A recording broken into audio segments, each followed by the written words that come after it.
আজ শনিবার 15ই জ্যৈষ্ঠ 2026 সালের 30শে মে। বৃষভ রাশি, বৃষভ লগ্ন, টরাস সাইনের জাতক জাতিকাদের আজ দিনটি মিশ্র প্রকৃতির অতিবাহিত হবে।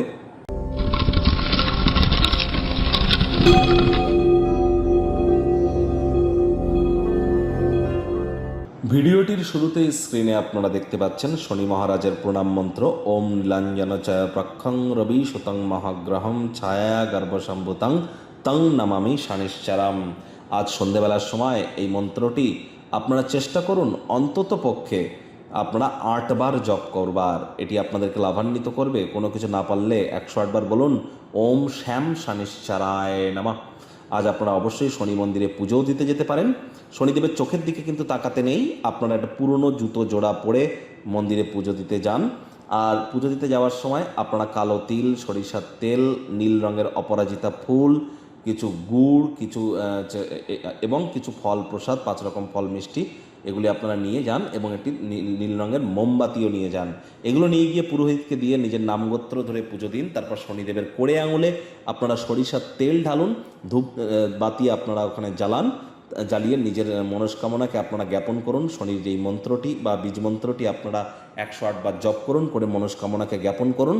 তারপরে জুতো জোড়া যে দুটি পরে গিয়েছিলেন সে দুটি ওখানে ছেড়ে রেখেই চলে আসুন। ইদার খালি পায়ে অথবা নতুন জুতো পরে। পুরনো জুতো জোড়ার যেন আর খোঁজ আপনারা নেবেন না। আবারও বলছি, শনিদেবের চোখের দিকে তাকাবেন না। আজ সরিষার তেল বেগুন খাবেন না। সরিষার তেল বেগুন লবণ লোহা এগুলি যেন কিনবেন না। সাদা রঙের বস্ত্র পরিধান করবেন না। বাড়িতে পুরনো কোনো ঘড়ি বা পুরনো কোনো ছাতা বা পুরনো কোনো চামড়ার জিনিস বা পুরনো কোনো যদি তালা থেকে থাকে সেগুলিকে ইদার ফেলে দিন অথবা রিপেয়ার করুন। ভাগ্য মিটার আজ আপনাদের বলছে 5 আউট অফ 10। ভাগ্য আপনাদের অনুকূলেই থাকবে। প্রেম, দাম্পত্য, কর্মজাগতিক ক্ষেত্রে আপনাদেরকে একটু সাবধানতা সচেতনতা অবলম্বন করে চলতে হবে। কায়িক পরিশ্রমের কারণে শরীরে ক্লান্তি আপনারা অনুভব করতেই পারেন। ওজন বুঝে ভোজন গ্রহণ করুন। রাস্তাঘাটে সাবধানে গাড়ি ঘোড়া চালান। কোনো প্রকার নেতিবাচক অনুভূতির আশ্রয় ভুলেও যেন গ্রহণ করবেন না। হতাশা কিন্তু গ্রাস করতেই পারে। আজ দুঃখ দুর্দশায় থাকা কোনো ব্যক্তিকে সাহায্য করুন। মাথায় রাখবেন, এই অবিনশ্বর শরীরের থেকেই বাকি লাভ, যদি কারোর উপকারে নাই বা আসে। অর্থগত ব্যাপারে আজ আয় ইনকাম বাড়বে। জমি জায়গা, ভূ সম্পত্তি বা কালচারাল কোনো অ্যাক্টিভিটিসে যদি কোনো সমস্যা থেকে থাকে ইমিডিয়েট সেদিকে নজর কেন্দ্রীভূত করুন। চাকরিজীবী যারা আছেন অফিসে কম কথা বলে কাজ বেশি করতে হবে। মনের থেকে মস্তিষ্ককে বেশি দাম দিতে হবে। হার্ডওয়ার্ক, কঠোর কায়িক পরিশ্রমের কোনো বিকল্প কিন্তু নেই। আজ রাজনীতিবিদদের জনসংযোগ বৃদ্ধি করার দিন।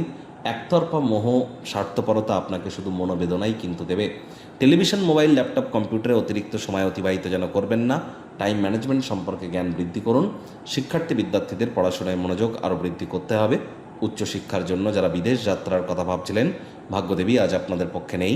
সন্তান সন্ততি থেকে থাকলে তাদের দিকে সজাগ দৃষ্টি আপনারা বজায় রাখুন। হাউস ওয়াইফ যারা আছেন দিনের শুরুটা তাড়াতাড়ি করুন। প্রেমিক প্রেমিকা, স্বামী স্ত্রী দিনটিকে যতটা সম্ভব আজ সাধারণ হিসাবে কাটানো যায়। ডমিনেটিং নেচারের হলেই কিন্তু ক্ষতি। শত্রুপক্ষ, বিরোধী পক্ষ খুব একটি শক্তিশালী থাকছে না। পরিবার, পরিজন, নিকটে স্থানীয় ব্যক্তিবর্গ, বন্ধু স্বজন সকলের সাথেই ভাব ভালোবাসাকে বৃদ্ধি করুন। গৃহের সৌন্দর্যায়নের জন্য অতিরিক্ত সময় কিন্তু আপনারা ব্যয় করতেই পারেন। পরিবারের কাছে এর কারণে প্রশংসার পাত্রপাত্রীও কিন্তু আপনারা হতেই পারেন। আজ সপ্তাহের অন্তে পরিবারের জন্য কোনো বিশেষ কিছু পরিকল্পনাও কিন্তু আপনারা করতে পারেন।